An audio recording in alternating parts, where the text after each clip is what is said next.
Closed doors, I'm a fool for your love.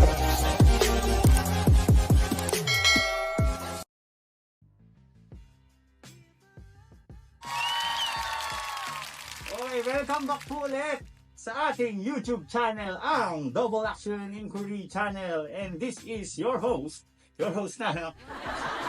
Jason Mitrillo po, ang lahat ng magkakapatid. Opo, bagamat ako po'y lata, mga gawa ko naman, sigurado sa inyo'y tatata.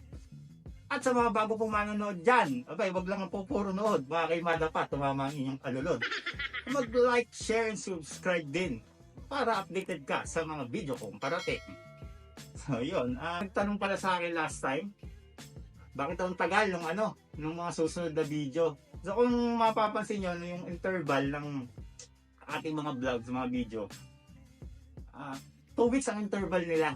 Kasi ganito pa nangyari dyan. So kagaya nito, yung video to, pag in-upload natin, may in-upload natin ngayon, 1 week, nag-aantay po ako ng mga response na sasagutin sa video na yan.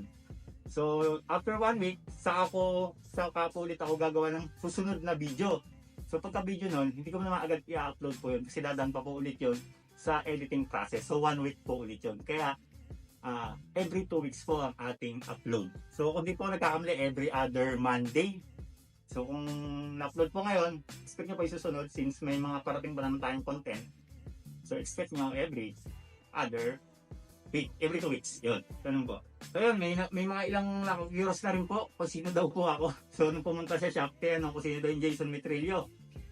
So yun, nagpakilala po ako doon. So yung iba kasi, lalo na hindi ng production shooter. So syempre hindi ako kilala. Ang hiti mo kasing kilala dyan na Gunsmith na Mitrillo, tatlong kapatid ko na syempre, si Kenoli, Kuya Marquez, Timio.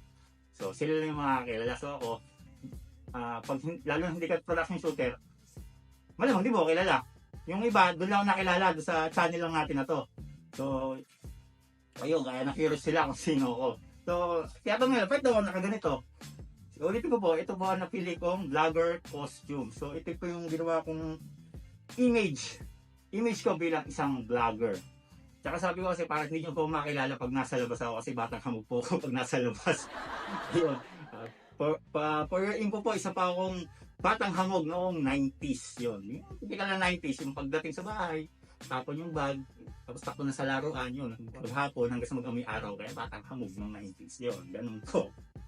So anyway, so konting recap po ulit tayo sa nakaraan nating video. Sa mga hindi pa nakapanood, pwede nyo pong panoorin yan. Yung tungkol sa ba't nga daw iba-iba yung aking gawa. So nasagot ko na yan. So tungkol sa friction, ang paliwanag ng siyensya. So ilan lang nililinaw yung iba. So gaano kaiba yung sinasabi kong pagkakaiba. Actually very minimal lang po yun.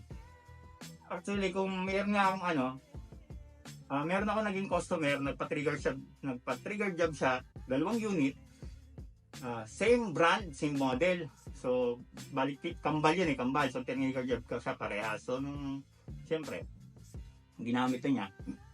Tapos, nung medyo nagtagal, tinanong niya sa akin, bakit daw magkaiba na yung isa, ang ismot na raw. Kasi, yun yung madalas siyang gamit. So, madalas. Kaya malamang, yun yung nag-smooth kasi yun na lagi niyang gamit Sabi ko nga, friction nga. Dahil nga sa friction, nag-iiba-iba. So, ayun. So, dagdag ko na rin siguro, yung isa rin sa pagkakaiba-iba. Although napakaliit na nito para mapapansin mo pa. Unless, talagang OCD. Pagkakaiba-iba ng mga parts. Dahil sa mechanical fabrication tolerance. So, ano ba ito? Yung, for example, nag-fabricate tayo ng slide stop. So, yung isa doon sa paa ng slide stop, meron yung diameter. So, yung sukat niyan doon sa mechanical profile is, for example, is 5 mm. Pag pinabricate yan, hindi yan eksaktong 5 mm. Meron po yung positive or negative tolerance. So, ano ba yung sinabi natin positive or negative tolerance? So, halimbawa, kung positive ito yung pa-oversize. Na kaunting-kaunti lang. For example, 5 mm yung sukat ng mechanical, sukat ng diameter, 5 mm lang. Let's say 5.04, so very minimal lang. Or, pabaliktad naman, negative tolerance, yun yung pa-undersize. So, very minimal lang din. For example, kung 5 mm siya, minsan ano na siya, 4.96. Yun. So, yung mga ganong very minimal lang. So, pinapalusot yung mga ganon. So, yung mga ganon, di mo na mapapansin yun unless napakaselan mo na. So, pero based on my experience, kadalasan, negative tolerance, paliit. So, halimbawa, yun nga, 5mm, nagiging 4.96. So, yun lang. Sinare ko lang bilang dagdag sa nakaraan nating video. So, punta na tayo dun sa ating topic. Paksa ngayong video to. So, ang paksa po natin ngayon ay tungkol sa aftercare. Aftercare ba o care after? Pero kadalasan narinig ko, aftercare. Ito yung, actually, ina-apply ko sa maraming bagay. Halimbawa, kagaya ko, nagpaano ako, industrial ear piercing. So, makikita nyo dyan, tenga ko mismo yan. Ginusto mo yan eh. So, para gumaling yan, para hindi magkaroon ng problema, kailangan ko yung alagaan at linisin ng tama para maiwasan yung mga problema. Ganon din po sa barel. So, siyempre, pag ginawa ko yan, mayroong tamang paglilinis dyan at saka pag-aalaga para maiwasan natin yung mga posibleng maging problema. So, ano po ba yun? So, isa-isahin po natin yan. So, una, punta tayo sa external. Sa external parte. Kasi meron mga tao na pag humawak ng bakal, mabilis kalawangin. Sabi nila, acidic daw yun eh. Hindi ako sure. Pero kung isa ka man doon, yung pag humawak ng bakal, mabilis kalawangin. So pag yung unit mo, kadalasan red blue finish, yung mga madalas kalawangin eh. Madalas ko nakikita yan sa serration, sa rear sight. So yung mga parteng yan, dapat, bago nyo itago, lagyan ng lubricant protectant. So yun yung magpe-prevent sa kalawang. So kung makikita nyo, example natin dyan sa rear sight, meron na yung konting kalawang. So pag may ganyan na, huwag nyo hayaang kumalat pa, agapan nyo na. So may mga natatanggap akong ganyan. So ang ginagawa ko, inaagapan ko na. So pagtago ko, hindi siya kakalat. So ganun po yung pag-aalaga natin sa pagdating sa panlabas.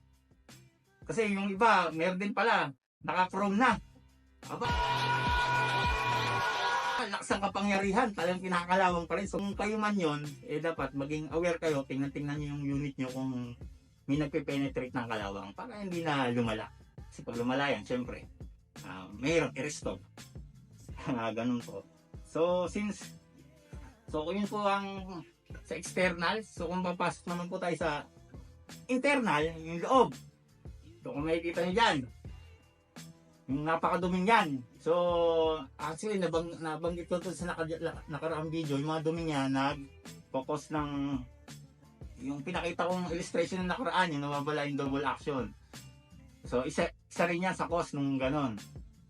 Pag naglilinis ako ng double action pistol, binabaklas ko lahat. As in, baklas lahat. Hanggang sa kalitlitan, tapos hinuhugasan ko ng gas, tapos tutuyuin hanggang sa asimbulin. So, ganun po ako maglinis. Kaya, ang advice ko po sa inyo, pag maglilinis po kayo, huwag niyo po akong gayahin. Kasi po, totoo po, huwag niyo po akong gagayahin kasi Sige na, seryoso na. baka maka-encounter kayo ng mga posibleng problema pag ginaya niyo ako. Ano po ba yung sinasabi ng mga posibleng problema? Kasi, for example, binaklas nyo. Siyempre, meron yan, makikita nyo sa sample ng mga baklas na, na nakabaklas na unit, meron yung mga maliliit na spring, maliliit na pin. Yung mga malaking parts, siyempre, medyo hindi man basta-basta mawala yan. Pero yung maliliit na pin, tsaka maliliit na spring, posible po yung mawala. Actually, hanggang sa ngayon, minsan hindi pa rin naiiwasan yung mga ganong aksidente, nawawala yung yung mga maliliit na spring tsaka maliliit na pin. So nawawalan pa rin, pero syempre dahil may shop kami, kaya ko mag-fabricate ng mga ganung bagay kahit mawalan ako. So walang problema sa akin. Paano pag kayo, di ba? Kung ginawa niyo nawalan kayo, hindi kamata lang kayo. So yun po. So isa pang posibleng maging problema nyo, yung pagbabalik, pag-a-assemble. Actually, may mga maliliit na detalye na akala nyo. Ito kasi yung problema sa karamihan Porket nakatuto silang magkalas kabit, akala nila alam na nila lahat. Pero pag inassemble nyo kasi, pag meron kayong sumublay na kahit maliit na detalye, pwedeng magka-problema po yung unit. Ako kasi, halos isa't kalahating dekada ko na po itong ginagawa. So, alam na alam ko na po ang pasikot-sikot ng karamihan ng double action pistol. So, hindi na po malilito dyan. Ang galing mo talaga, bright ka. Saka, isa pa po, na-advise ko nga sa mga naging client ko na halimbawa lalaban kayo ng isang malaking laban, dali niya sa akin yung unit para at ipalinis nyo. At the same time, hindi ko lang siya nalilinis, na-check up ko rin. Pati nga yung mga halimbawa tinirigger job ko na, tapos ipapagalaw sa iba, makikita ko rin ho yun. Pag binaklas ko, so kitang-kita ko yun. So, ang tanong dito, paano nyo lilinisin kung hindi nyo ako gagayahin? So, ito po. Ganito lang po. Actually, madali lang. Walang kahirap-hirap. Kung makikita nyo, no, so babaklasin nyo lang yung slide sa frame. Tama. Pag-iwalay nyo lang yung upper at lower, and then, yan, kung makikita nyo, mag-apply lang kayo ng air pressure. Kagaya ng galing sa compressor, kagaya ng nakikita nyo sa video. So, yun, i-flash nyo lang para hindi kayo maipunan ng dumi. Kasi pag yun, naipon yung dumi yun, tumigas, ayun, mangyayari nga yung pinakita ko sa inyo kanina, and pwede rin mawala yung yung from starting point, nawawala yung double action, hindi nyo makakalabit. Yan, isa rin yan. At napaka-importanteng pukusan nyo na linisin yung parteng yan, yung may encircle dyan, yung part na yan, huwag nyo hayaang maipunan ng dumi. Kasi pag naipunan yan, yun, pwede nga kayo magka-problema. Kagaya yung sabi ko kanina na hindi nyo makakalabit yung double action. Hindi siya kakagat kasi may nakapasak na dumi. Kaya yun, pukusan nyo yung area yun. Isa pang pinakamahalaga dyan, yung paglilinis ng extractor. Ang makikita nyo, yun yung maduming extractor. Excuse me po. Ang problema dyan, pag tumigas, magkukos po iyan ng jam. So, napakahalaga po na linisin niyan na parang ganito. Yan. Ganyan po dapat kalinis ang extractor nyo. Actually, madali yung mga kalasin yan. Parang yan naman, isa lang mga pag-dismantle niyan eh. Yung pin ng extractor, kuha lang kayo ng anything na pwede nyo pang sundot doon sa pin. Pero doon yung susundutin sa may upper part ng slide huwag sa may ilalim. Kasi pag sa may ilalim, tapos babalik nyo na, pwedeng gumasgas pag nagkamali kayo ng pagpukpok. So, ang technique dyan, doon nyo sa ibabaw, kalasin. Doon nyo ko siya kakalasin, doon nyo pupukpukin yung pin. Para pagbalik nyo sa ilalim, sumablay man, hindi gagasgas kasi nasa loob naman yun. So, hindi kita. So, yun. Yun po yung isa sa pinakamahalagang parte ng paglilinis ng unit po natin. So, pag nalinis nyo na, syempre, sabay, hindi mo pala assemble. Pag nalinis nyo na, ito, isa na napaka-importante rin, yung lubrication. Napaka-importante po na lagyan natin ng lubrication, yung loob ng ating unit. Kasi po, yung iba kasi, ayaw maglagay ng lubrication kasi madulas daw kasi malangis. Napakahalaga po ng purpose ng lubrication. Kahit konti lang, basta malubricate lang yung loob natin. Kasi yung lubrication na yan, nagpe-prevent po yan ng friction. So, protection din po ng mga pyesa natin yan para hindi sila masyadong kainin ng friction. So, hindi siya madaling mag-deform. So, ganun po kahalaga yan. Kaya kahit konti ilagay nyo para makakilos din ng maganda yung ating mga pyesa. Yun po. So kung kailangan nyo po ng lubrication protectant, meron po tayo niya sa Metrillo. Ayun, kulay orange yun dalawang klase, isang liquid type tsaka isang ace type. So yun, pwede po kayong bumili sa amin. Meron po tayo niyan kung wala po kayo. Nakamaganda po yun, hindi po mabaho. Promise. So yun po, parang mahaba yung video natin ngayon. So ayun po, bago po tayo magtapos, shoutout po muna tayo kay Ricardo Urbano. Yun, sa wakas na shoutout ka rin. Empleyado po namin to. Kung saan sa kasi ito nag-comment, sabi ko dito ako mag-comment sa YouTube. Ayan, so shoutout sa'yo, kay Nalin, shoutout ka rin. At shoutout din kay isa sa pinaka-veteran naming empleyado to. Mag-birthday daw siya sa May 15. Kilala to sa alias na Kuya Junior. Yun, alright! Happy birthday! Kay Monica! magka-something na kaarawan, ayaw niyo po ipaalam kasi mahal at daw po. Ayun. Kaya yun, happy birthday na lang, something, kaarawan yun. Sabi nga ni Casey Concepcion, age is just a number and young is an attitude yun.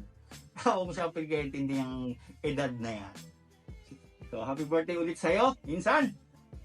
At speaking po sa darating na May 15, shout out din po sa Sitio Hibanga, Barangay San Isidro, Candelaria, Quezon. So, fiesta po dyan sa ngayong darating na May 15. At pupunta po dyan ang inyong lingkod. At magdadala po ng mga ilang mga nganta. So, kita-kita po tayo dyan. Sana magpasaya ko sa mga dala kong mga singers. Alright! So, yun po. So, ganda na po muna ang video natin ngayon. Sana natulungan ko na naman kayo. So, kung mayroon po kayong mga tanong, inquiry, okay, comment yan dyan sa baba. Sasagutin po natin yan. At bago po ako magpaalam, gusto ko lang pong ipaalam na kung ikaw ay isang double action pistol user, ay mag-subscribe ka na sa kagaya kong vlogger. Dahil ang tulad kong nilalang, siguradong ikaw ay matutulungan. Bye-bye!